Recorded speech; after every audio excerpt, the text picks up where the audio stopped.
72일간의 총파업을 마치고 공영방송 정상화의 첫 단추를 깬 MBC의 아나운서 한 분을 모셨습니다.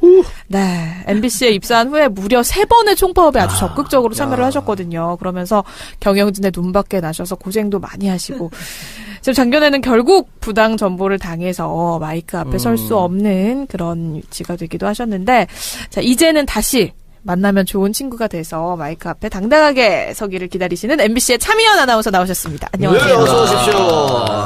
네. 축하드립니다. MBC가 네, 정말 고생하셨어요. 네. 사실 그 MBC 직원들보다 제가 더 학수고대 기다렸습니다. 왜요? 아니, 앞으로 제가 가서 활약을 해야 되니까. 그런 거예요. 네, 코너 받을 수 있다. 깎을 사람은 생각도 안 된다. 김치국만 정말 많이 5년 동안 고생했습니다. 제가 MBC에서. 오늘 한번 검증해 보겠습니다. 우리 뭐 사장 라인이랑 친하기 때문에. 그래요? 누가 사장이? 누가 사장이 될지도 모르는데. 누가 될지 모른다. 다 친해. 그렇게 그래요? 생각하시면 됩니다. 예. 최승호 PD? 누구든지. 진짜. 저희도 모르는 걸 여기서. 그럼요. 네, 고급 정보를 좀 많이 하시더라고요. 그래요? 누가 된대요? 모르죠. 모르죠. 어떻게 합니까? 그렇구나. 네, 그래서 어떻게 오늘도 출근하시고 네. 본사 아나운서국으로. 네. 그럼 파업하고 첫 출근할 때 느낌이 어땠습니까? 사실 순간.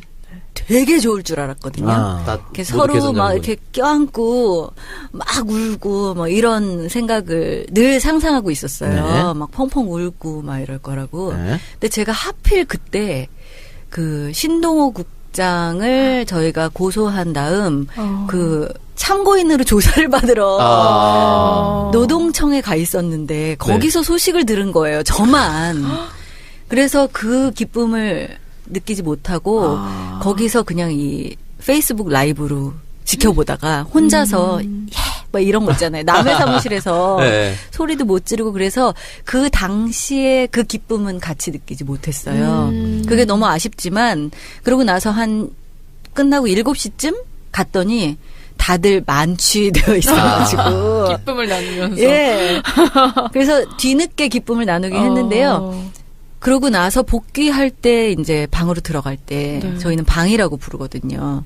뭔가 서로 이렇게 박수를 쳐주면서 들어갔거든요. 제일 높은 선배부터 먼저 들어가시고 박수 치면서 그 다음 선배 이렇게 해가지고 들어갔는데 뭔가 좀 뭉클하고 담담할 줄 알았는데 어떻게 할 수 없는 감정이 들더라고요.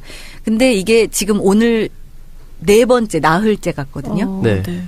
하루가 1년 같아요. 왜요? 너무 힘든 거예요. 여러 가지 이제 해결해야 될 문제들도 많고 그래서 우리가 이제 마음이 급했던 것 같아요. 그래서 이것저것 빨리빨리 좀 해결해봐야겠다. 그런 마음에 막 TF도 빨리 짜고 우리끼리 회의도 계속하고 이러고 있거든요. 그랬더니 4년 지난 것 같은. 그래서 지금 내일까지 가면 그 5년을 다 회복할 수 있을 것 같은. 그러니까 천천히 하세요. 5년 동안 망가져 있었는데 뭐 하루아침이 되겠습니까? 예, 그렇긴 한데 이제 사장이 해임되고 이제 막 시작한 거잖아요. 네. 그러니까 지금이 어찌 보면 골든 타임일지도 모른다. 이런 우리의 약간 목소리를 낼 수 있는.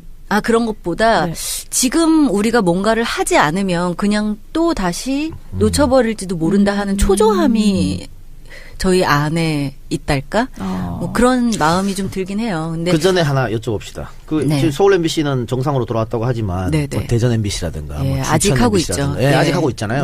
그건 언제쯤 정상화될까요? 거기도 이제 이진숙 사장이 해임되기를, 송재우 사장이 해임되기를 원하면서 싸우고 있으니까 저희가 힘을 보태야죠. 새로운 사장이 서울 새로운 사장이 오면 해결이 됩니까?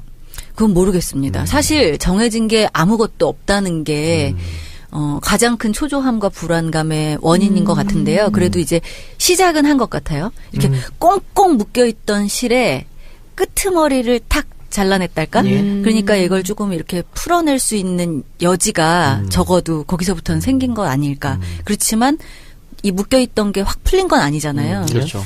그래서 저 개인적으로는 다들 많이 물어보세요. 복귀한 느낌이 어떤지. 근데 좀 그런 기분이에요.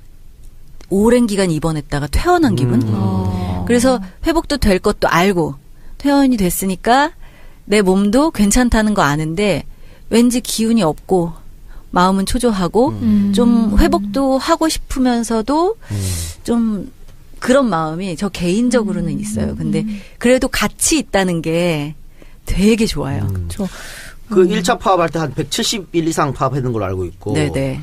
이번에도 한 72일. 그러면 그걸 1차, 2차 이렇게 나누나요? 뭐라 그럽니까? 아니, 저희는, 제가 그 전에 39일 미디어법 파업을 했었어요.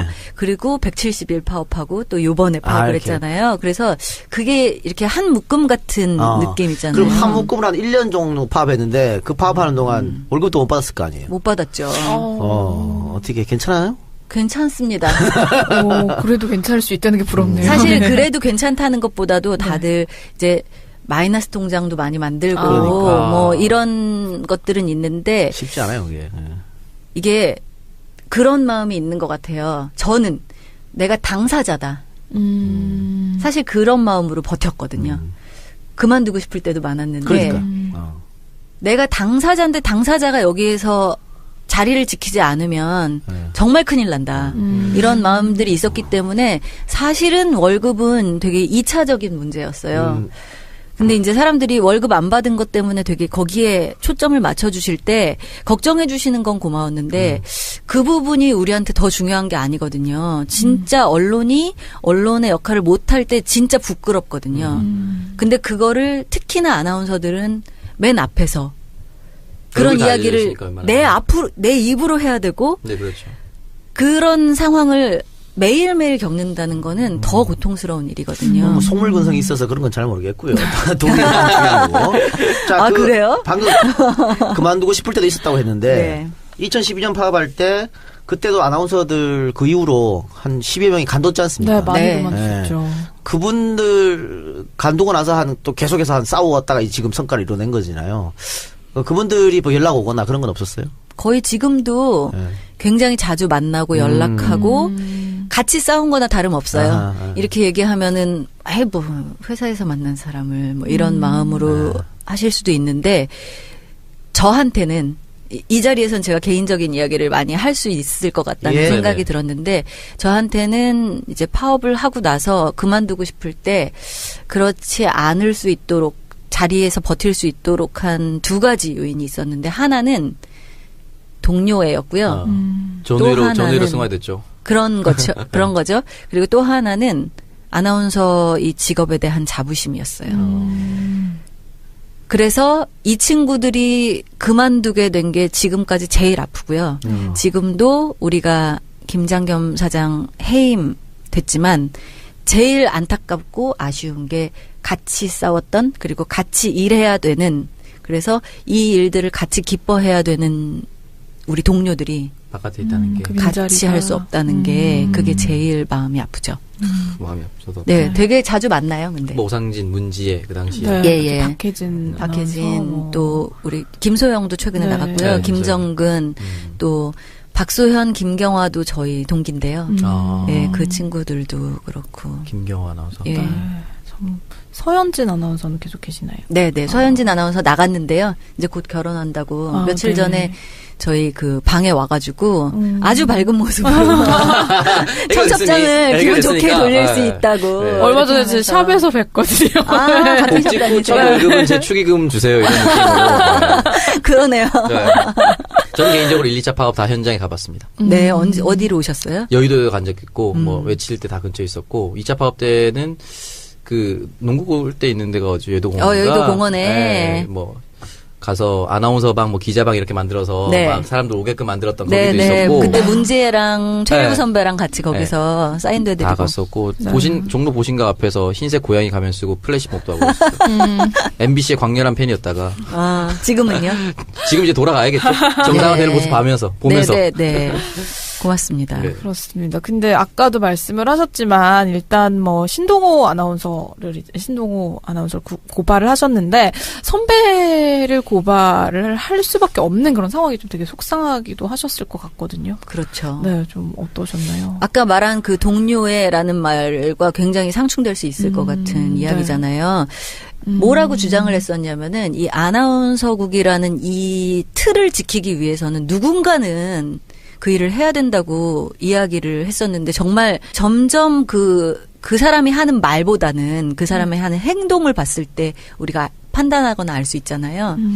도저히 뭐 자기 자리는 계속 보전하고 점점 진급하면서. 올라가면서 그러면서 하나 둘씩 동료들이 떨어져 나갈 때 정말 지켜주거나 붙잡거나 하지 않고 그냥 내보내고 또 부당 전보하고 그러면서도 계속 그런 말을 한다는 것이 도저히 믿을 수 없었고 뭐 김재철도 뭐 내가 만일 이상하게 지시가 있고 하면 한강 다리에 매달아라 뭐 이런 얘기 했더만 늘 그렇게 했잖아요. 근데 여러 그렇게 한 매달리셔야죠. 다음부터도 또 행동들이 그렇게 그러니까. 나타날 때 그 다음부터는 이제 본색을 드러내게 된 거죠. 아니 어떻게 다 자기 동료, 자기 후배들의 밥줄을 그렇게 끊고 부당 전보시키고. 그러니까요. 지금 전민아 아나운서도 어떻게 부당 전보 당하셨다고 그랬는데 어디로 가시나요? 예, 경인지사. 경인지사. 그 유명한 예. 가서 뭐 하셨어요?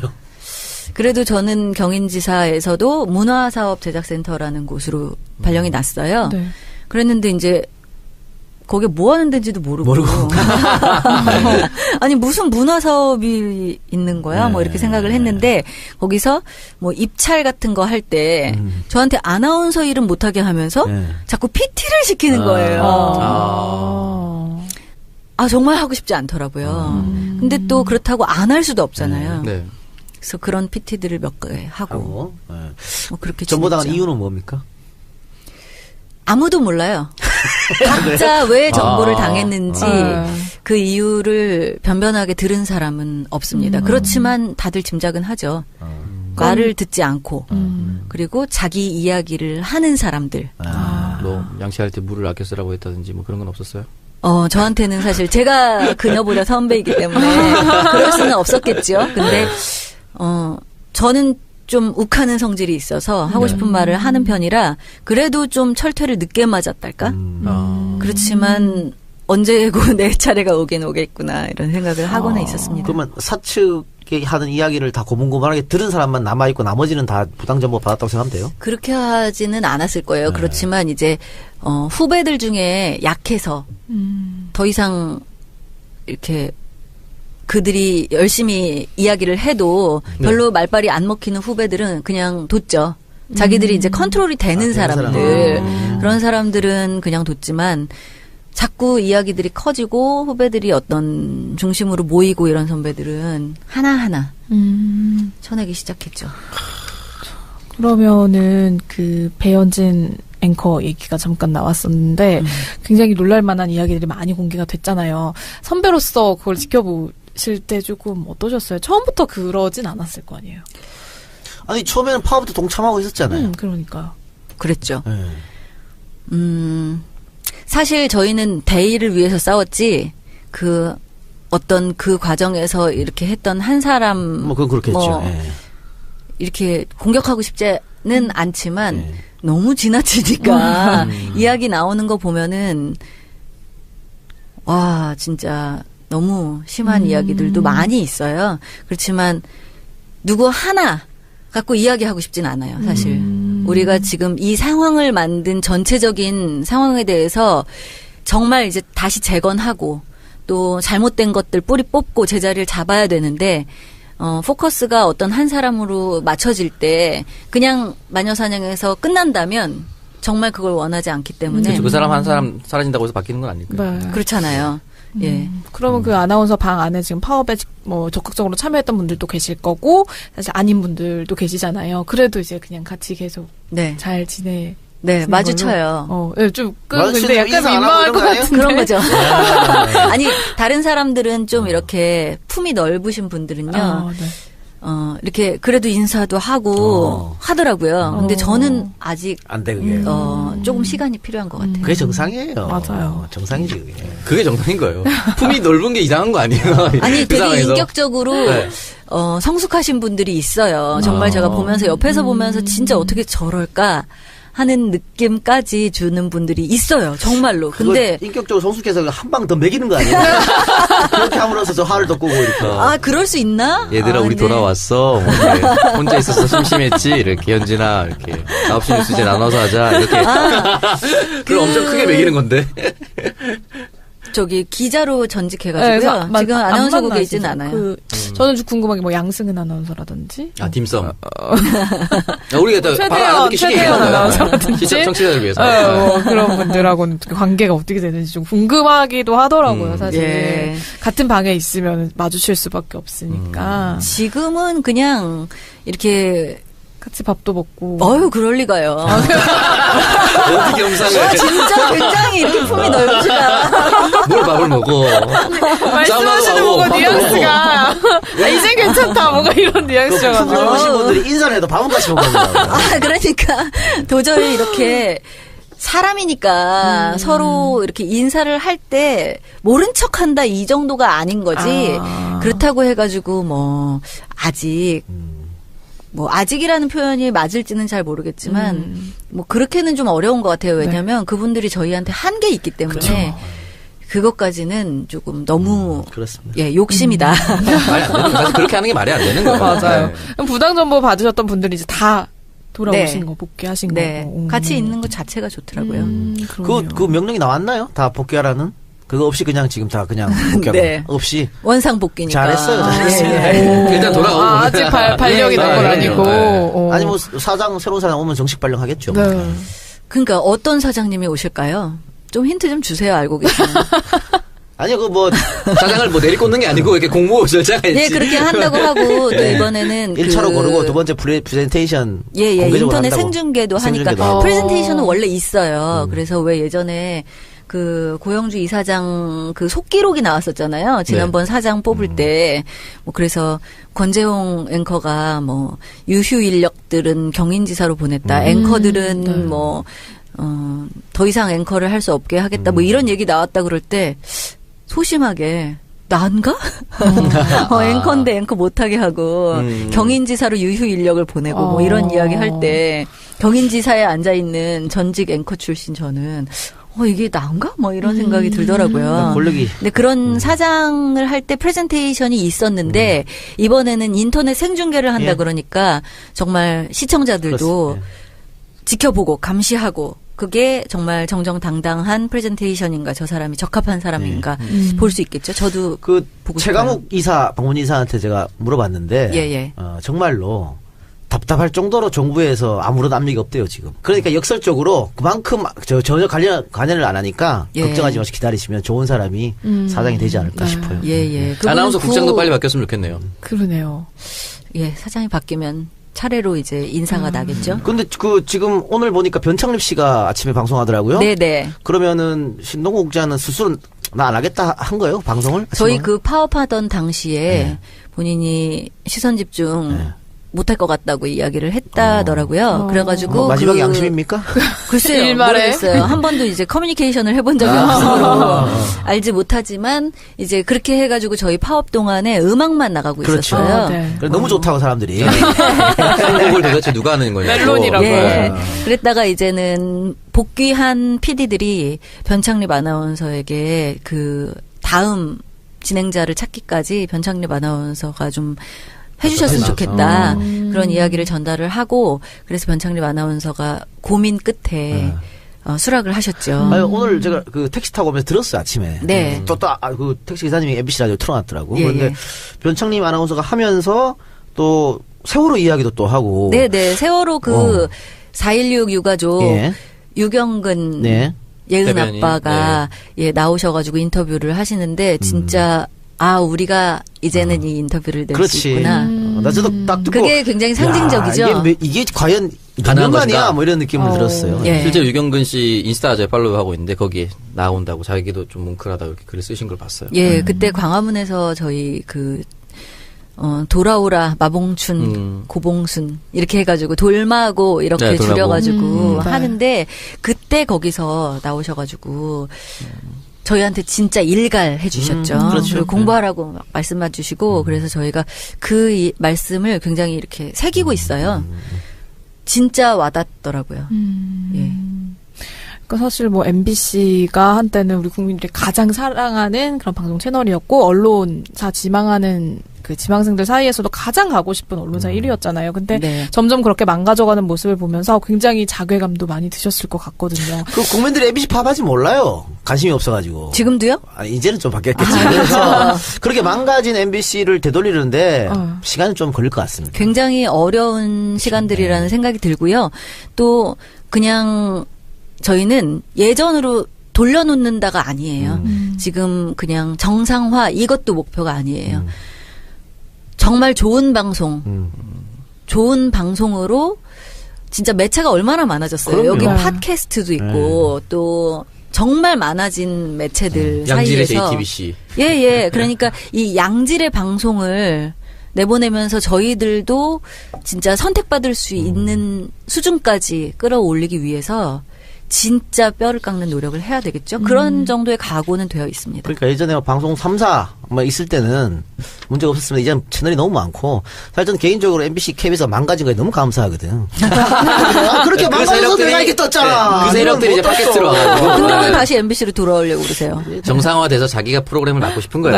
네. MBC에서. 내가 MBC 갔다가 몇 번 쫓겨난 적이 있어가지고. 아, 왜요? 아니 블랙리스트 비슷하게 예, 그렇게 해서 네. 하루 진행하고 잘리고 뭐 계약서 쓰고 잘리고 이런 경우가 허다해가지고. 제가 그 마음 압니다. 어쨌든 제2의 개국을 준비한다고 생각을 하셔야겠네요. 네. 제2의 뭐 이런 말도 사실 부담스럽고요. 제일 마음이 아팠던 게 정말 최고의 방송이었잖아요. 그런데 저의 책임도 있는 것 같고, 그러니까 당사자, 아까도 당사자라고 얘기했는데 당사자로서 지키지 못한 책임도 있는 것 같고, 촛불 집회 때 나가봤더니 정말 어린아이들까지 MBC에 대해서 안 좋은 마음을 갖고 있더라고요. 그럼요. 제가 그걸 보면서 저희는 어렸을 때 막 뽀뽀뽀 뭐 이런 거 보면서 자라면서 MBC 하면은 그냥 뭔가 마음이 이렇게 간질간질해지는 뭉클뭉클해지는 그런 좋은 마음을 갖고 있었는데 지금 이제 자라나는 어린이들까지도 MBC에 대해서 그런 감정을 갖고 있다는 게 너무 속상하고 이거를 진짜 이런 믿음을 다시 돌려놓기 위해서는 우리가 갈 길이 진짜 바쁘고 멀다. 예전에 올림픽이나 월드컵 같은 거 방송 3사 함께 중계할 때 저는 MBC만 봤거든요. 그렇죠. MBC를 보면 걔는 이길 것 같은. 권투부터 시작한 옛날에 그냥 그 음악만 나와도 저희 MBC 스포츠의 음악만 나와도 지금 입으로 하시는 거예요?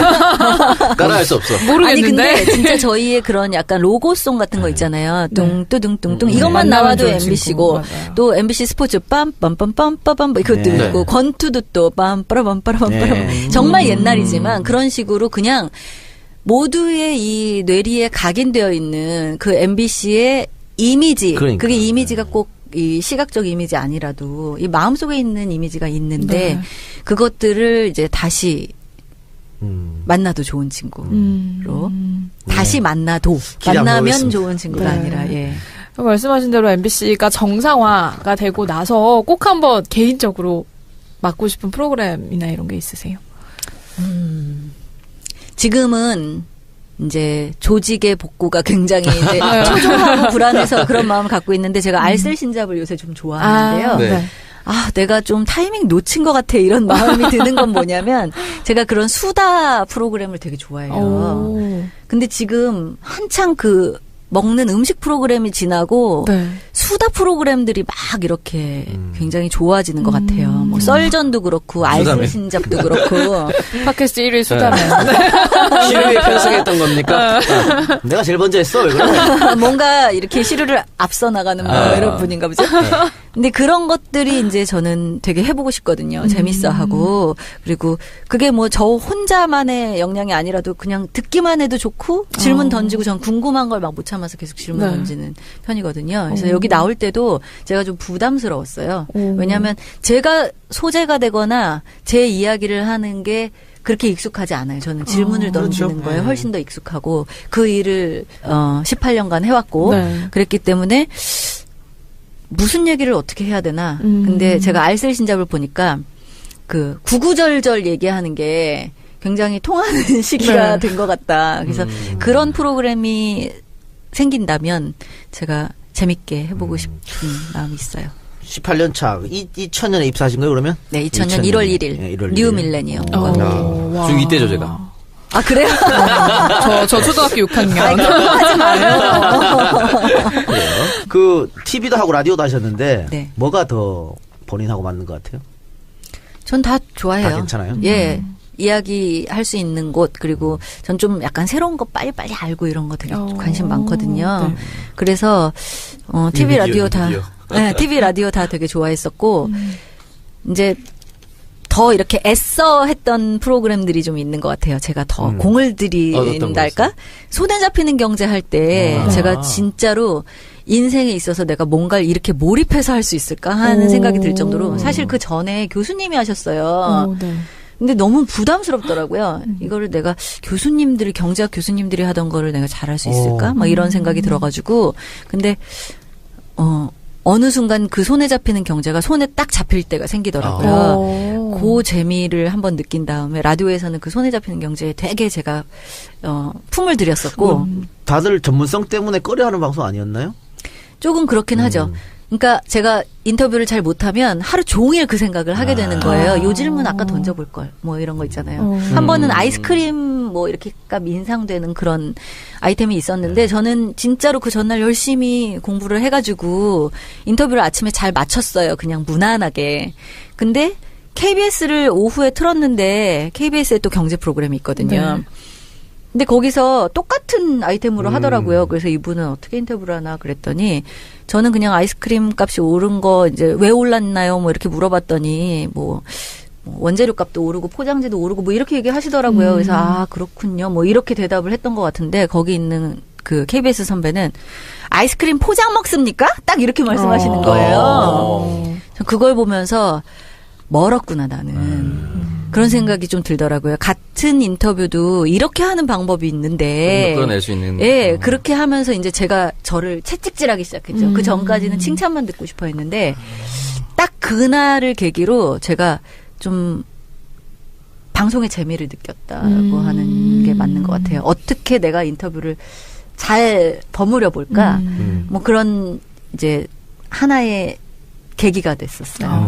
그리고 뭐 손에 잡힌 경제가 지금 홍종학 후보자 또 진행했었고, 김강수 소장. 예, 제가 하기 전에 유종일 교수님이 하셨었고요. 야, 정말 경제학 선수들만 왔어요. 예, 그리고 지금 이진우 씨죠. 너무 잘하시는 거예요. 비유의 왕이에요. 그래가지고 저도 즐겨 들으면서 오 저런 비유 마음에 들어 뭐 이런 거 있잖아요. 쏙쏙 들어와 이런 생각을 하게 되죠. 그래서 손에 잡히는 경제 좀 좋아했었고 그 MBC 여러 가지 프로그램 중에 거의 유일할 건데 손에 잡히는 경제가 팟캐스트 순위에도 지금 좀 높아요. 네네. 다른 거는 거의 팟캐스트에 못 올라와 있는데. 네네. 그거는 워낙 정보가 알차니까 그리고 오래됐으니까 그래서 다시 한번 제가 하세요. 그거 했었던 게 굉장히 자랑스러운데 지금 이진우 씨가 너무 잘해요. 네, 나가라 그래요. 그래서 지금 이진우 씨 휴가 갈 때 그럴 때 대타를 했었는데 저는 그래도 되게 재밌어요. 어떤 사람들은 뭐 전임자가 대타를 해 막 이러는데 저는 사실 되게 좋고 그 손에 잡히는 경제 하면서 재정임 교수님이라든가 이렇게 되게 인생의 멘토 삼을 수 있는 분들을 되게 많이 만나서 그 프로그램이 라디오에선 제일 품도 많이 들이고 좋았고요.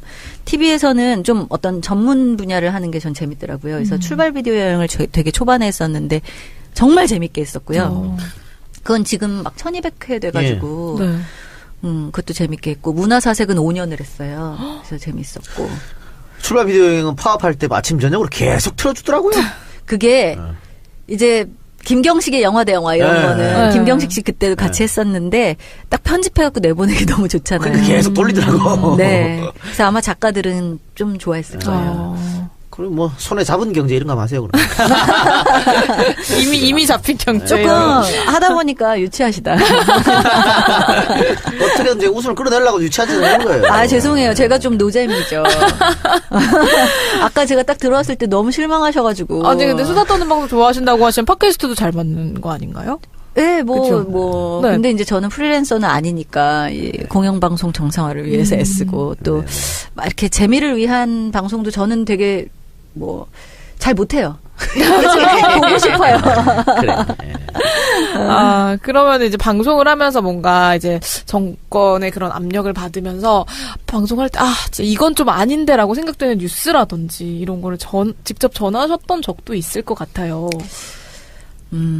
제일 갑작스럽고 놀랐던 게 지금도 그런 얘기를 들을 때 제 이렇게 마음이 쿵 하고 내려앉는 게 용산 참사 날이었어요. 2009년 1월 20일이었는데 제가 그때 930 뉴스를 하고 있어서 아침 9시 반.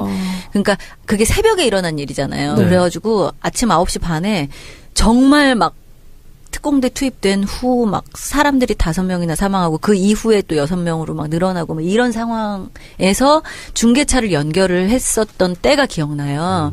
근데 진짜 그때는 마음이 내려앉아서 내가 이걸 어떻게 뉴스를 할 수 있을까 그런 마음이 들어서 저는 늘 뉴스를 10년 했었는데 데일리 뉴스를 그날이 되게 제 마음에 생각이 나는 거예요. 근데 제가 뭐 앵커 멘트도 쓰고 뭐 이렇게 했지만 어떻게 이런 일이 일어날 수가 있는 거죠? 막 이렇게 그냥 그런 어떤 기자들과 이렇게 말 맞춘 질문이 아니라 정말 궁금해서 참담해서 나왔던 질문들이 있어서 저는 그 때가 정확히 생각이 나고 너무나 마음이 아파요. 그때 마음으로 뉴스를 하게 된다면 되게 뉴스 하는 게 힘들지 않을까. 2000년에 입사해서 2011년에 연수 떠나셨네요? 네. 어디로 가셨어요? 미국으로 갔어요. 1년? 네. 요거는 비용은 어떻게? 제가 냈죠. 그러니까 회사에서 연수를 보내줘서 기본급은 나와요. 그래서 그걸로 하고 거기 연수 비용은 제가 냈어요. 언론 단체에서 막 주고 그러잖아요. 저희 아나운서한테는 그런 기회를 안 줬더라고요. 아, 그래요? 기자들 그렇게 해서 많이 가던데? 기자들은 그래요. 저는 사실 그게 이제 방송으로 이어질 수 있는 기회가 별로 많지 않았었지만 왜냐면 그 다음에 파업하고 뭐 이랬기 때문에. 그렇지만 그때의 경험은 제 거의 인생을 바꾸는 경험이라고 할 수 있어요. 그래서 그 이야기는 또 몇 시간짜리니까 다른 기회. 그리고 좀 궁금한 거 그동안. 우리 방송에서도 몇 번 문제점을 지적했는데 요즘 각 방송국에서 아나운서 공채를 안 본다. 뽑지 않는다. 그래서 프리랜서 뽑아가지고 특히 여성 아나운서들은 프리랜서를 뽑아서 2, 3년 계약 쓰고 버리고 다시 뽑고. 그러니까 이 이유가 가장 큰 게 남자 아나운서 같은 경우에는 뭐 40, 50, 60까지도 막 이렇게 뉴스도 하고 라디오도 하고 쓰는데 여성 아나운서는 30대 초반만 돼도 TV에서 안 보인다. 회사로서는 손해 아니냐 뭐 이런 것 때문에 안 쓴다 이런 얘기가 많거든요. 그 부분에 대해서 어떻게 생각하십니까? 그 부분에 대해서 나중에 진짜 제안하고 싶은 거예요. 그러니까 저희 아나운서라는 이름을 갖고 일하는 사람들이 굉장히 많이 있는데 아나운서 연합회라고 저희가 같이 모이는 데가 있어요. 그 아나운서 연합회는 사실 지금까지 회원사는 어떻게 구성이 되어 있냐면 지상파. 그러니까 따로 돈을 내지 않아도 방송을 보거나 들을 수 있는 회사에 소속되어 있는 아나운서들의 한해서 지금 연합회로 구성이 되어 있어요. 그런데 그렇지 않은 아나운서들은 자기의 목소리를 내고 싶어도 내지 못하거든요. 그래서 이 아나운서 연합회에서 앞으로 풀어나가야 할 과제가 그런 것들인 것 같아요. 프리랜서로 더 이상 아나운서를 뽑지 않고 그리고 그렇게 들어간 아나운서들이 자기의 몫을 할 수 있도록. 사실 저는 꽤 30대 후반까지 뉴스를 했었고 그리고 제 목소리를 낼 수 있었거든요. 근데 이거를 그냥 남 탓하고 싶진 않지만 이 사회의 분위기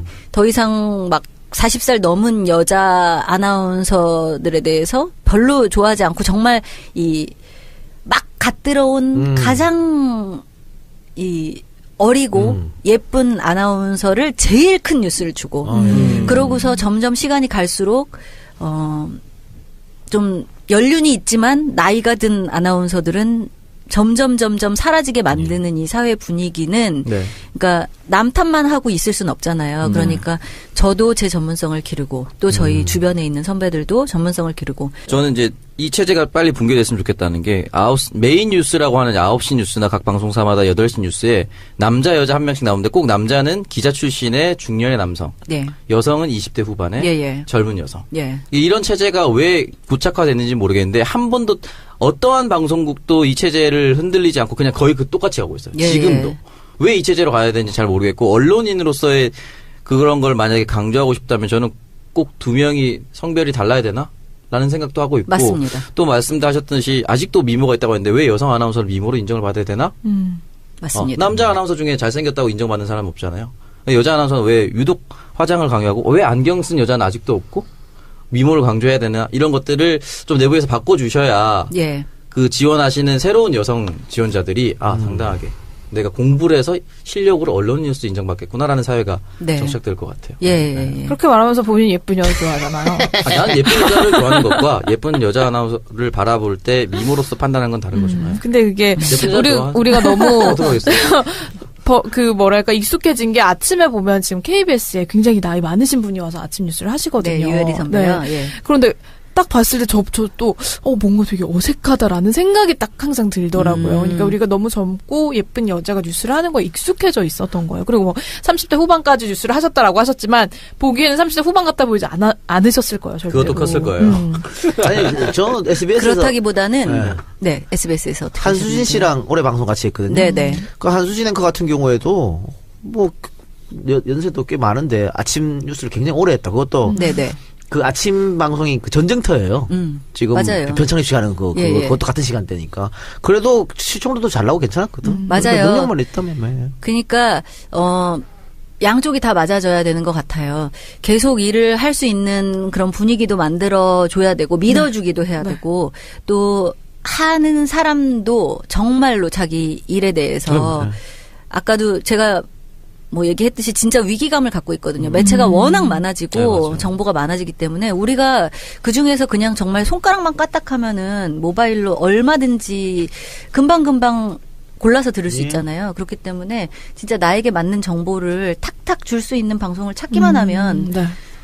진짜 많죠. 뭐 그게 뭐 진행자가 나이가 많다고 나쁘겠습니까? 네. 뭐 진짜 그 정보를 줄 수 있으면 되겠죠. 그런 것 때문에 오늘 저 팟캐스트에도 본인이 직접 나오신 거잖아요. 그거는 후배들 많습니다.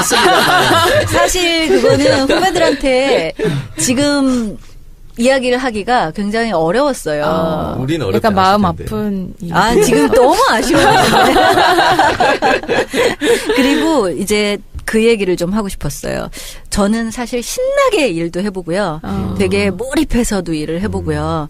그리고 그러니까 뭐 드라마 중에 이번 생은 처음이라 뭐 이런 드라마 있더라고요. 근데 진짜 제가 처음 살아보는 인생이라 제가 이런 파업을 이렇게까지 길게 할지도 몰랐고 또 그래서 맞닥뜨리게 될 상황들을 전혀 기대나 예상을 하지 못했던 상황들이 굉장히 많은데 저만 해도 되게 이렇게 좀 스스로 뭐든지 부딪혀보자. 그리고 이런 경험도 나쁘지 않아.